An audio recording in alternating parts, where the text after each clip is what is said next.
Even so, a battle was raging in the early churches. Arius, a monastic from the city of Alexandria, believed that Jesus was the highest created being, but he was not God. In vehement opposition to this opinion was Athanasius, bishop of the Alexandrian Church. It was his passionate belief that Jesus was both man and God. These two men fought fiercely over this one question: was the Savior human, or was he divine? For the sake of his Roman Empire, Constantine needed to solve this bitter dispute once and for all. And thus, 300 years after the Romans executed Jesus, Constantine summoned all the Christian bishops in order to unify the church.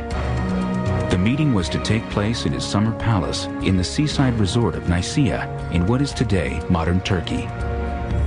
When he brought all the bishops together at Nicaea, what was on his mind was that they all would agree on the question, the divinity and the humanity of Jesus. How was that to be explained? And the important thing for him was one explanation. So there was a huge pressure on them to agree on something. They had to walk out in agreement. The agreement these bishops would hammer out eventually became known as the Nicene Creed. It declared that Jesus was both man and God. Athanasius, the bishop from Alexandria, had won the day. I believe in one God, Father Almighty, maker of heaven. All of these concepts are in the creed, but they're biblical concepts.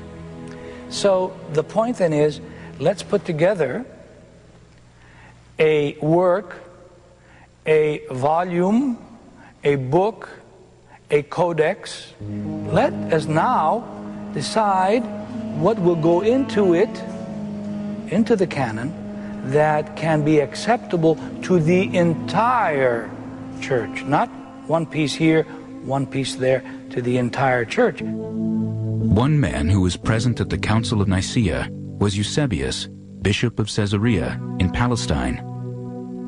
Eusebius was fascinated by Christian antiquities, and he had immersed himself in the manuscripts housed in two nearby Christian libraries, one in Caesarea, another in Jerusalem. The same year the Council of Nicaea met, Eusebius published his church history. In it was a list of 18 books he believed should make up a Christian canon. And what was interesting about that is that he mentions 3 different types of books that people were reading. There were the accepted ones, such as the 4 Gospels, the Acts of the Apostles, Paul's letters. These were all accepted. Next in order, the extant former Epistle of John, and likewise the Epistle of Peter, must be recognized. After these must be put, if it really seems right, the Apocalypse of John, concerning which we shall give the different opinions at the proper time. Eusebius was only too aware that many of his contemporaries thought John's Apocalypse bordered on the heretical, that its violent imagery seemed at war with the Savior's message of peace. Then a mighty angel took up a stone like a great millstone, and threw it into the sea, saying, With such violence Babylon, the great city, will be thrown down, and will be found no more.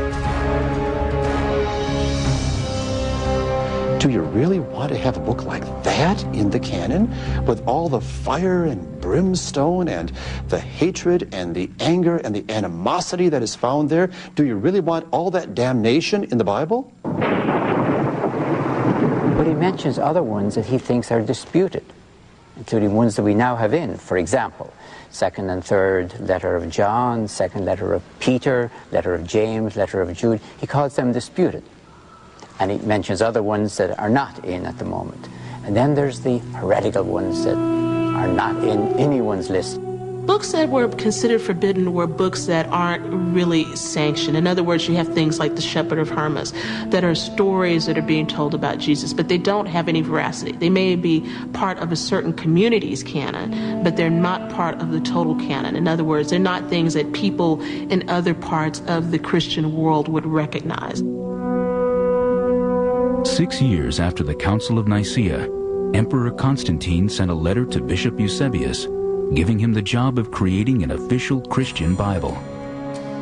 I have thought it expedient to instruct your prudence to order 50 copies of the sacred scriptures to be written on prepared parchment in a legible manner and in a convenient portable form by professional transcribers thoroughly practiced in their art.